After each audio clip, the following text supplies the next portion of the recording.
Welcome to A Slob Comes Clean, the podcast. I'm Dana K. White. I blog over at aslobcomesclean.com. That's where I share my personal deslobification process. As I figure out ways to keep my own home under control, I share the truth about cleaning and organizing strategies that actually work in real life for real people who don't love cleaning and organizing. Thanks for joining me today. This is podcast number 273. And I'm going to call it, What's the Point of Storage Space? This is one of those issues that I think a lot of the people like me, we struggle with this because the whole house used to be storage space. Or maybe you're in a state right now where your whole house is storage space. You've just got storage everywhere. And the problem is that at one point, for me, I thought more storage would be the answer to all of my problems. A bigger house, better closets, more shelves, all that kind of stuff. That's what I assumed was my problem, is I just didn't have enough of that, even though I had more of that than anybody I knew in my life. But anyway, I mean, not the size of my house, but you know what I mean? But then it has backfired. It's like, okay, but when I get more storage, it doesn't seem to help. And so then you start to think, okay, maybe storage is bad. And so I need to avoid storage, or, you know, if I'm going to deal with the things that are stored, then if I'm going to do this right, it means I'm going to get rid of everything, but I know there's stuff in there I'm actually going to need. And so I can't get rid of everything. And so I can't even start because even the thought of it is paralyzing. So anyway, it's just kind of one of those things that can make our brains go do, do, do, do, do, do, do, and, you know, spiral out of control. So anyway, that's what I'm going to be talking about today. I'm answering some questions that were given to me by those in my Patreon group. I know I've been pushing that hard, but hey, I love it so much. Anyway, but you guys all get the benefit. I'm not answering them there.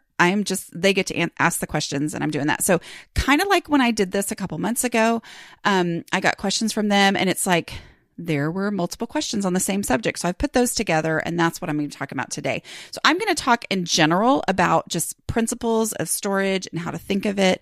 And then I'm going to go and answer their questions and kind of use what I have already talked about to apply to their unique situation. Hope that's helpful. Anyway, if you want to know more about being a patron of the show, go to patreon.com/aslobcomesclean.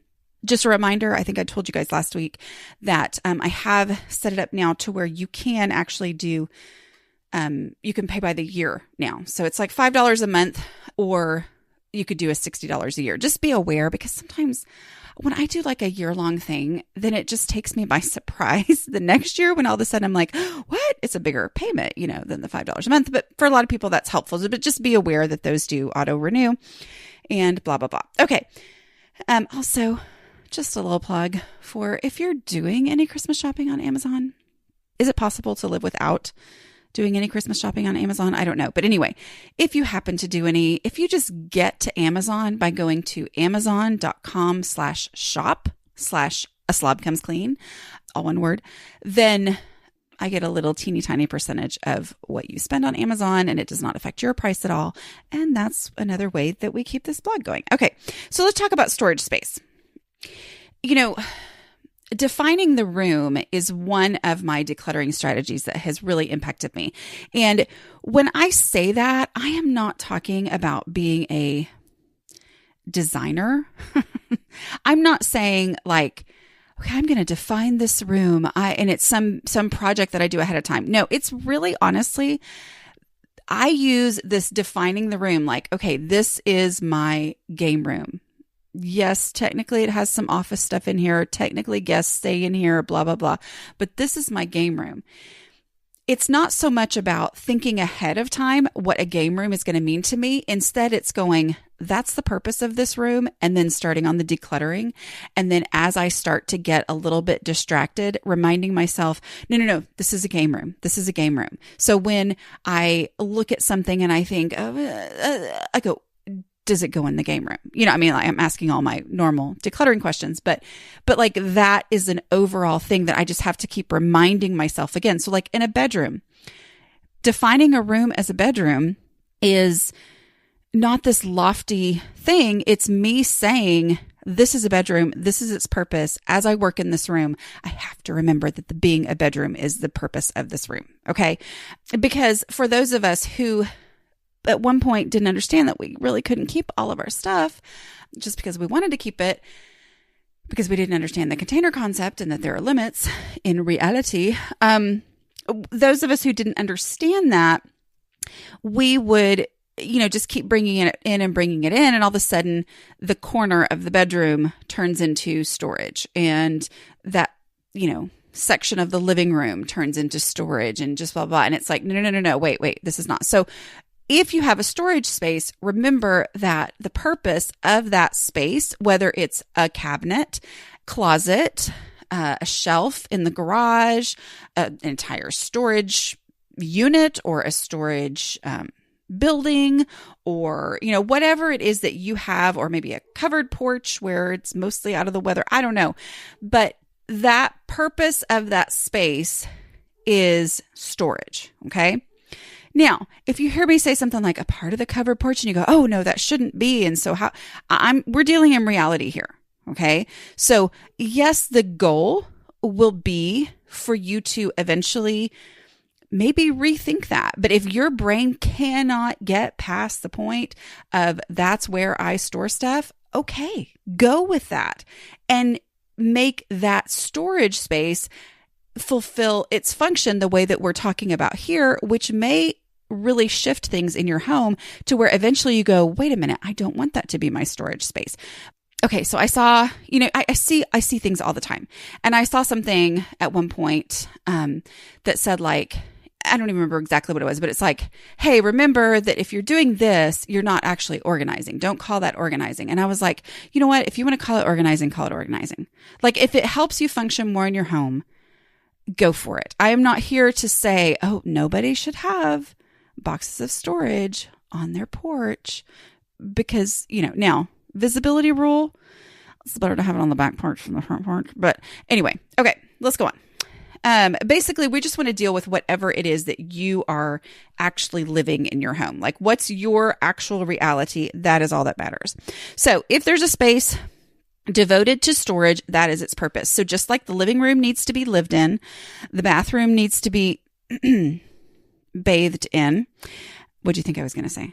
Anyway, storage room needs to be stored in. Okay, so that's its purpose, which often can kind of make you get a bunch of stuff out there. Now, it's a little bit harder in storage spaces because in a bedroom, you can go, oh, well, obviously that doesn't need to be in the bedroom. But don't just assume that your storage spaces only have stuff that need to be stored in there. One of the biggest problems with a storage space is that it can turn into a stick space. Like, you just stick things in there, and that can be a big problem. Okay, which we're going to talk about.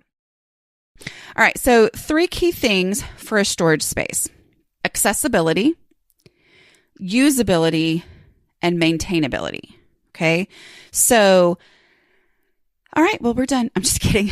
Of course, I'm going to talk about all those things. Anyway, but really though, let's talk about, is this something you can actually get to? Because that's going to determine what goes in there. All right. For us, we store our Christmas decorations in the attic. I'm thinking of this because we just got them down about a week ago. And there's part of me that gets a little bit jealous of, like, my best friend who has this storage closet underneath her stairs, and that's where all her Christmas stuff is. And I'm like, if that was the case, then it would be so much easier to get that stuff out, blah, blah. But in reality, this is my house. This is what I have. That's the space that I have. And that stuff is accessible because it is an event to bring that stuff down. Okay. What I don't use my attic for are things that I know I'm going to need, but I don't know when I'm going to need it. Like, here's what I picture, and you guys can tell me I'm wrong. But like, I picture New England having an attic where you can actually stand up in it, and like it's its own door and you go into it, or it has special stairs. No, ours is like you pull, there's this square thing in the ceiling. We've got one in the hallway next to the master bedroom and the kitchen. And then we have one that's in the garage. And so there's these 2 different things, and it's got this cord hanging down, and you pull on it and it makes this very distinct squeak. Okay. And then it has a ladder that's like folded up onto that door, and you like don't that ladder down, and then it's sturdy, but it doesn't look sturdy. Anyway, and then you climb up into the attic, and the attic one of the reasons we can do Christmas stuff up there is because at Christmas time, you can actually go in the attic. In the summer in Texas, it is like, it's horrible up there. The heat is unbelievable in the attic in the summer. So you can't put anything up there that could melt or anything like that. But, and then there are boards across a few places in the attic that are just right inside that little thing when you go up on this ladder and have to pull things down. But you can't just walk around in the attic. First of all, it's not tall enough in most places. And second of all, there's just insulation. And so there are certain places where there are boards on top of that insulation to give you a little bit of storage. But it is not this, like, being dusty is not the issue with the attic. Okay, but it's accessible for what we store up there. But that level of accessibility is a big part of what determines what can be stored up there, which is helpful to me because I know it's not just every random thing, go put it in the attic, because it is a huge pain to go up there. And I have been up there maybe twice in 15 years, but y'all, please don't be offended when I say this. It's really just one of those things that I choose. Like, I'm like, if my husband is willing to believe that that's the man's job to go up there, of course I could do it, y'all. But if he's willing to believe it's the man's job to go up there, then I am not going to argue with that. I'm kind of like, if he's willing to believe that it's his job to take out the trash, which he is amazing at, and I'm so thankful for, yeah, I'm never going to argue with that. Like, why would I argue that? Anyway, so he goes up there, he gets the stuff down, and it is kind of hard to get things down out of the attic. Not that I couldn't do it, but you know what I mean. But it might determine how heavy things can be, how big things can be. Our Christmas tree box, we had a new Christmas tree at Costco last year, which I love. But it is right at the edge of being too big for our house because it's too big to fit in the attic. Okay. So we're probably going to buy one of those Christmas tree bags. I don't know. I shouldn't say probably, should I? Because when I say there's something I'm going to do, I try to avoid that. Okay. I'll just admit it. I bought those pillow covers that I think I said last time that we were going to sit down as a family and decorate them. It didn't happen. Now, it still might happen, and I hope it does. There's also a chance that somebody is going to be thrilled at the thrift store to find brand new pillow covers and a pillow. Anyway, but yeah, so that's why when I said it, I went, I'm really going to do that. And then I thought, Dana, you know better. I always try to tell you guys things after I did it, not in my plans, because I've got big plans all the time. Anyway, but yeah, so it's accessibility. Can I get to it? Usability. All right. Is it actually making it possible for me to use this stuff? And this is something we're going to talk about quite a bit going on. But it's one thing to be able to get to your storage space, but how much stuff is in it often determines how usable that space actually is. Okay. Are you storing things in there that you need to be able to get quickly? If you're storing things in there that you need to be able to get to quickly, do you have 15 other things in front of them that mean you can't get to it quickly? Okay. Are you able to get in there and use it? All right. Maintainability. Here's another one. Guys, like maintainability. Can you maintain this space? I know it's a storage space, but a storage space does not mean a pile. So I've told y'all this before, but it's what I do. I repeat myself. And my point of repeating myself is to help you to really let it sink in. I mean, I plan out. I'm like, okay, well, I said that 6 months ago, so it's time to say, I'm just kidding. I just randomly say stuff. But really though, I mean, like I went to I think it's wherever Gilmore Girls was filmed. So it's I think it's Warner Brothers Studios in California. I went there with Swiffer one year because they would like show us all the new products and stuff, and then they'd take us on fun things. So one year we went to LA and was at that. And part of what they did on the studio tour was take you to the prop storage. And of course it was amazing. And of course it was really fun. And they're doing television. And so, I mean, I'm telling you, I guess they do movies there too. But anyway, all sorts of props stored and everything. But what was amazing to me was just how unbelievably usable and maintainable it was. Meaning there were no piles. Okay. There were no doors that you opened and everything fell out. That was not it. They were storing things, yes, but it was basically like this maze. And yes, there were people who took care of making sure that there was a map of where every single thing was all the time. Yes, all of that. But even without that, I mean, obviously we're not going to have the 100 and something thousand square feet storage space that they had, but you could get to everything. Like there was nothing that was going to come a tumbling down if you reached for something. There was nothing to, so it was like you walked in and there were rows and, shelves. Yes, there were shelves, but you could get to and around every single shelf and get to whatever you needed to. You could see it, all that. So it meant that you could take something off without causing a disaster. And then when you came back, there was an actual space there to put it in. Do you know what I mean? So maintainability is key. So let's talk about what really, really matters here. So accessibility, usability, and maintainability. And then the two key words that determine everything are for you. For you. Okay. Is it accessible, usable, and maintainable for you? Remember, again, my mother is my example of the person with a very different clutter threshold than me. And a lot of what that means is that when she needs something, she is fully capable and she can depend on herself to move 6 things to get to it. First of all, to know it was there, move 6 things to get to it, and then put those 6 things back after she gets it. And then move those 6 things out of the way and then put it back after she's done using it. And then put those 6 things back in front of, so all of this is for you and how it actually plays out in your house. So we can't talk about this without talking about your personal clutter threshold. Remember, your clutter threshold is the point at which you have more stuff in your home than you can personally keep under control. Each room has its own clutter threshold. Your storage space is not a space where you throw out the clutter threshold idea. It applies in there too. So yes, this is a storage space, which means it's not a decorated live-in, need to sit down and have a meal in here. That's not what we're talking about.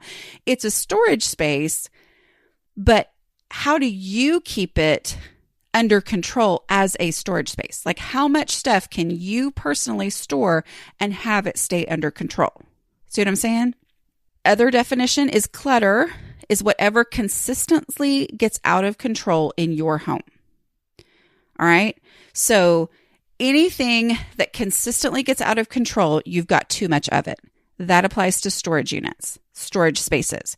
If you have a storage space and every single time you get something out of it, it spills out into the hallway or the countertop and it stays that way until you have a big cleaning day or a decluttering day or whatever, then there's clutter in there. There's stuff that you can't handle. It consistently gets out of control in your home. And this is different for everybody. So if you get something out, does it automatically become a disaster zone? Do you avoid using things you would otherwise use because getting them out of this storage space is overwhelming to you? Okay, then it's not serving its purpose. It's not being a good storage space if you avoid it because it overwhelms you to think about how hard and how much work it's going to be, and do you trust yourself to actually keep it under control as you get stuff out? Is it a disaster right now? Okay, I mean, those other questions were according to if you actually had it neatly all put in the place, and does it turn into a disaster zone, or does it just stay a disaster zone? If so, it's over your clutter threshold. But let's talk about practical.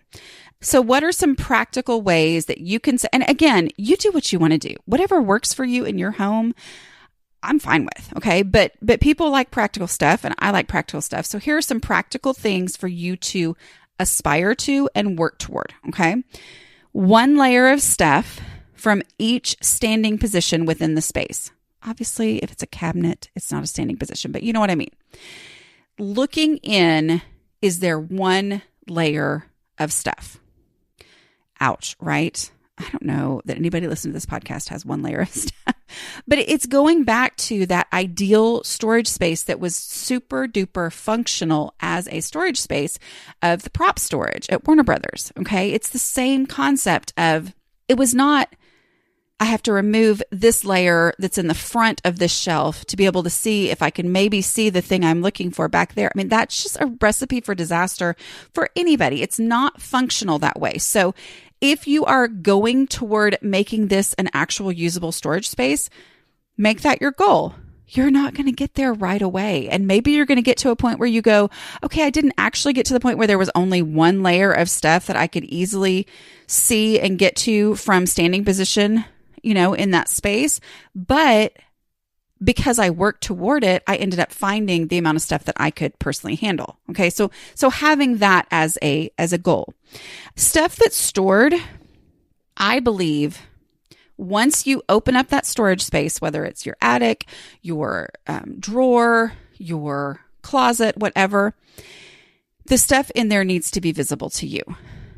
Okay. When you open up that space or you're in that space, you need to be able to see it, whether that means it's in a labeled container, which there are people who organized people love labeled containers. I'm not the greatest at it. Okay. It does help me. But, if that works for you, then that's, a labeled container that you can see, not a container behind a container behind a container, but instead a container. So some of you are going, but I have more than that. I go, okay, but here's the thing. We are talking about decluttering it down to this point because you're listening to this because you're overwhelmed by your storage space, or you just want to hear what it's like for other people to be overwhelmed by their storage spaces, but whatever. So anyway, you're looking at this space in your home and it's overwhelming and you say, well, I've got so many containers. Well, that's the point of us decluttering, is to get rid of a lot of those so that you can get to the point where every container that is there that's clearly labeled, you can see it. You don't have to dig through. Or maybe clear containers. A lot of people, clear containers work for them. It's not an automatic solution. For me, if I have a clear container, it needs to be a container where everything in that container is the same thing.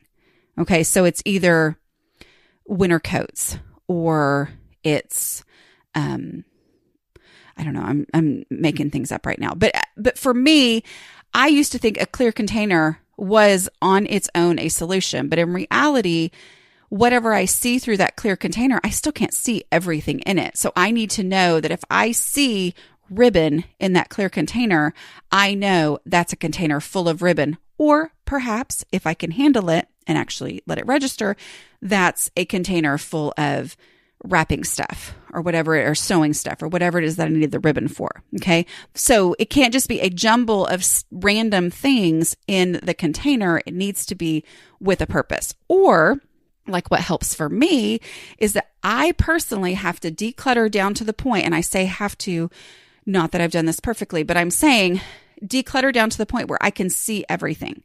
Okay. Like it's not in containers. It has its own space on the shelf. Like that's where I have gone with my closet. Is my goal is that when, it's not perfect and no, it's not amazing and no, it's not beautiful. But if I stand in the door, I can see everything. Now, one of those things is that suitcase where I store my out of season clothing.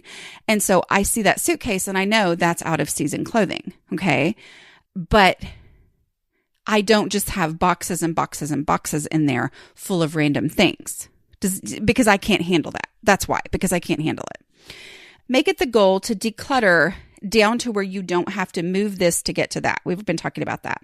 And remember too, that it is a process. Okay. All of these things we talk about and we go, okay, storage and get it to this point, blah, blah. How do I do that? Well, you use the exact same decluttering strategy that I teach in my book, Decluttering at the Speed of Life, aslobcomesclean.com/book. Available wherever books are sold. Anyway, but that right there, that same process is the same process you use because it gets you moving and it helps you make progress and only progress and not a bigger mess. You're not pulling everything out. So how do you do that? Well, let's say it's an entire space that is just completely overwhelming. You look for the trash and you start pulling out the trash. Okay. And you have your black trash bag. And anything you see that's trash And remember, this is a huge, overwhelming space. There's trash in it. Okay. Start throwing away trash, or at least looking for the trash and throwing away anything that might be trash. Get rid of that. And then look for what's easy. What in this space actually belongs somewhere else, but either I or someone else in my family in a random strange moment, I don't know why, stuck it in here for some reason. But we've actually wondered where that thing was because it has a home up in the master bedroom or the kitchen or whatever. Take it there right now. Okay. Move through those decluttering steps. The next one being the decluttering questions, which we're going to talk about in just a minute. Oh yeah, that's my next note. So we're going to talk about that now. So yes, ask yourself the decluttering questions. So anyway, my point is that process works because then you get to the point where you've removed all this obviously doesn't need to be in here stuff because you've worked through decluttering questions. You've worked through getting rid of trash. You've gotten all the easy stuff out of there. And then you are at a point where you start consolidating and you put things together. Okay. Now you're shifting and you're moving, but you're still not pulling it out of the space, but you've freed up a little bit of room by getting the trash and the easy stuff and asking yourself the decluttering questions and getting rid of a bunch of stuff. Okay. So you have space in there now to move your ribbons into one spot. Okay. And then you do the containerizing and all that. But anyway, ask yourself the decluttering questions and answer honestly. Okay. Here's the thing. Here's what's so hard about storage spaces is it's very easy to ask, where would I look for this first? And it's some random old thing. And you go, here, I would look for it here. Okay. But ask yourself where in here, would I look for it on this shelf, that shelf, or this shelf? And go ahead. And if you're going here, but I know I probably don't need it, then ask yourself that second question. If I needed this, would it ever occur to me that I already had one? Would it ever occur to me to look in here for this? Because that's where you can really get into a lot of trouble in a storage space, is that it feels like, oh, well, anything and everything could be in here. But go ahead and ask that second question if you weren't able to just have oh, well, yes, of course I would look for this in here. If it was more like, well, here, duh, Dana, that lady. No, go to the second one. Okay. I don't mean to give you guys, I know I have voices for people who think they're better than us, but I don't want that to be my voice for us. Oh, Dana. That's a better one. Okay. Anyway, some of y'all have no idea what I'm doing here. Okay, here we go. Here's some of the specific questions that people have asked, and maybe this will bring up that change everything answer that I was going to have for you guys that I forgot.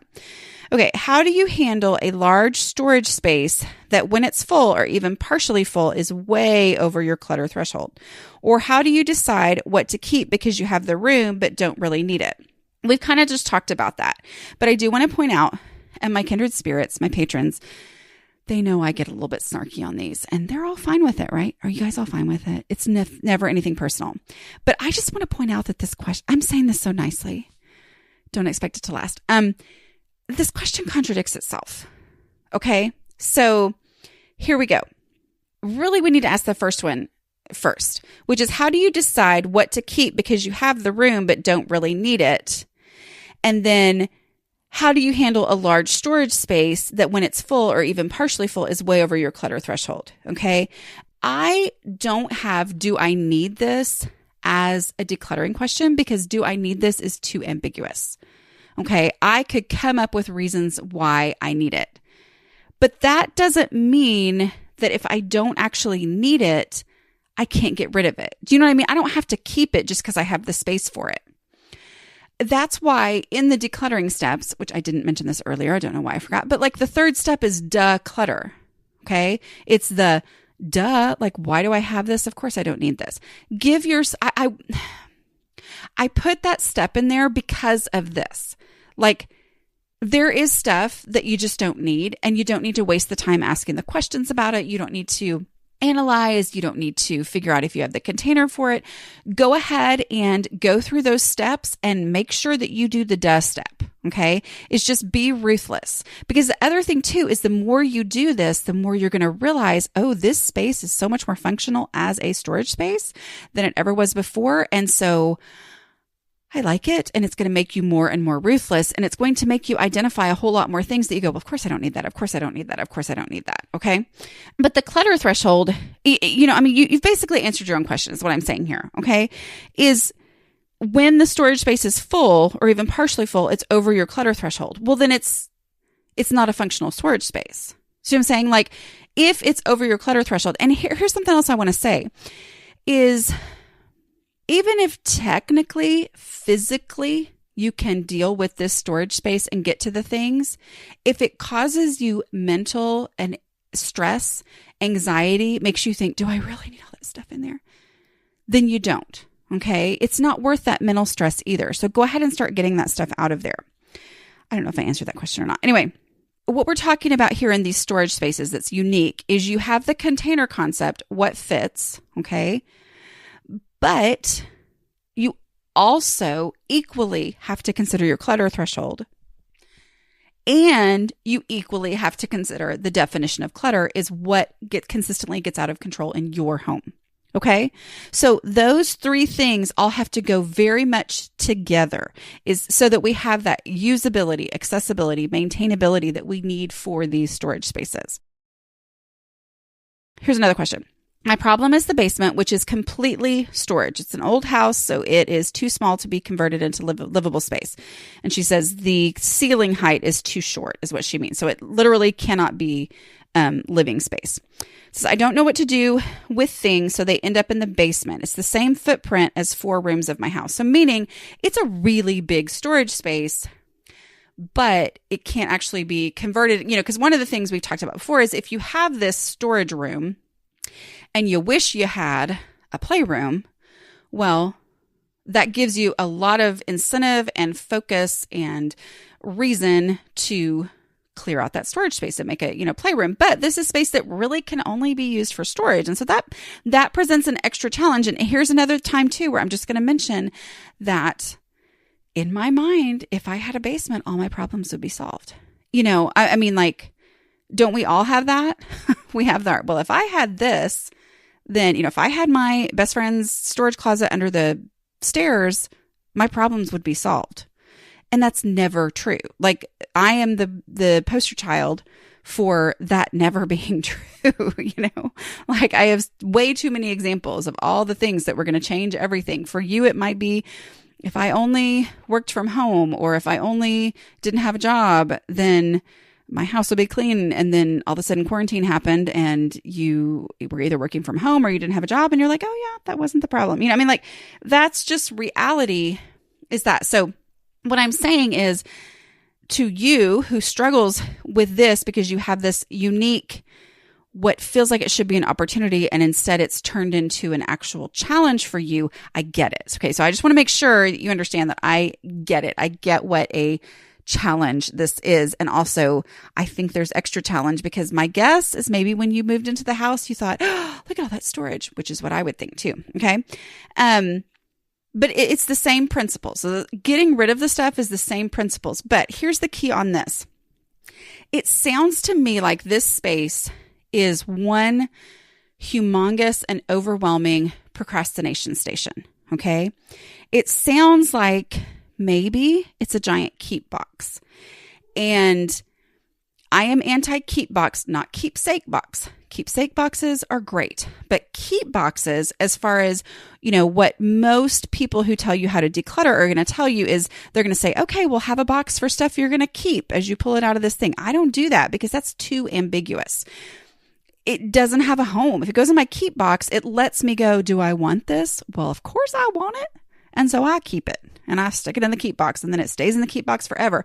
Well, this entire space, because the only thing it can do is store things, is a huge keep box, which then makes the whole decluttering process really, really difficult. Okay. So, most likely because that is a huge keep box and it feels like it's an actual answer to the question of where would I look for this first, things have been going in there, but in reality, it's just a keep box. So the main thing would be, and I know this is hard, but don't make it an option. Try to not make it an option to put things in there.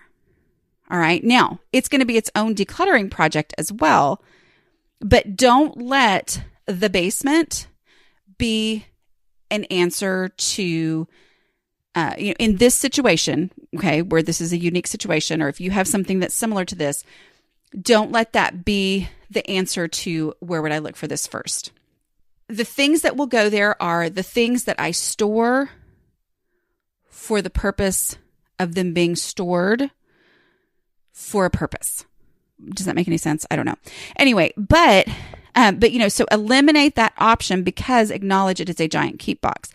And also, as you have to deal with it, the getting down there and dealing with things will help to change. It's kind of like, I broke my shopping addiction, my garage sale shopping addiction, by decluttering. Like getting stuff out made me go, this is a lot of hassle. And if I had never brought this into my house, I wouldn't be dealing with this hassle and this sweat and this emotional energy that I was pouring out on, I wouldn't have to deal with any of this if the stuff wasn't in my house. So then when I went to garage sales, it looked different to me. As you declutter that space, if you can't stand up in it, it is not going to be fun. It is going to be real unfun to get down there and declutter that space. Doing that is going to start to change how your temptation to say, where to look for this first? The basement. The basement. Okay. Because you're going to be down there and you go, you know what? I don't want to look for stuff in the basement. That is not what I want to use this space for. And then also, and this is kind of a question that I've gotten a lot in this general area, is it is okay if there is a space like that can't serve a real purpose, can't serve anything other than being storage. It's okay for it to have empty parts of it. I know it's hard for people like me to acknowledge that, especially if the top part of your house is, cluttered. It's hard to say that it's okay for parts of that to be empty. But in reality, it's for storage. And the storage that you put it down there is going to be more accessible, more maintainable if there is a smaller amount of it and it's only for a very specific actual purpose. Okay, like Christmas stuff or stuff you're keeping for kids as they, grow out of something and then the next kid gets it. That are your own kids, not just grandkids and stuff like that. But you know what I mean? And then as you clear out that space and go, it's fine for there to just be empty space. I don't know your unique situation. I didn't actually look on who was asking each question. But, if you have kids or if you're going to have grandkids someday or whatever, it's entirely possible that they're going to love that space. I used to spend, I think I would spend, in my mind, it was 12 hours a day in my grandparents' basement. That was unfinished. It was mostly for storage. Of course, it was very, very neat. They were very extremely neat people. I don't know what happened to me. But anyway, but I loved it down there and I would find my little hidey hole and stuff. And so, it being cleared out, I don't know, it might not be safe, blah, blah. I don't know your unique situation. I'm just saying that if it's cleared out, if there is a possible purpose, that purpose might reveal itself to you. But as long as it's a scary junk pile that you're scared to use to let anything else happen in there, then that's not going to reveal itself to you. Does it make sense? Okay. Now, here's just a random little thing, but my niece, super neat. She and her husband their house is always great. Anyway, but they have this space beneath their stairs that I guess could be storage, but it's their little dog area. It's this little teeny tiny door and their dog crates are in there and that's their dog's little special area. And I think they leave the door open at night. But that's just where their dogs go at night. Another question. I would love to know more about tackling a huge dump zone. We don't use our garage for the car. It's supposed to be an art and sewing studio. Plus the laundry room is in there and the tool area and the pantry. It's basically a giant room with lots of zones, but every time get a bit of progress, things start piling again. I think the size of the space is the issue. And my understanding is I think it's the largeness of the size of the space. Okay. All the same things apply here. Okay. All the things that we've been talking about. But the one thing I would say for this that's unique is keywords here. It's supposed to be an art and sewing studio. That's a little clue without any follow-up questions that maybe it's not actually being used for that right now. Okay. So my first advice would be to start using it for an art and sewing studio. Okay. So the part that you imagined was going to be used for that, get that part, work on that part first, and then start using it for a sewing studio and say, well, Dana, that lady on the podcast, she said that I had to. I'm sorry.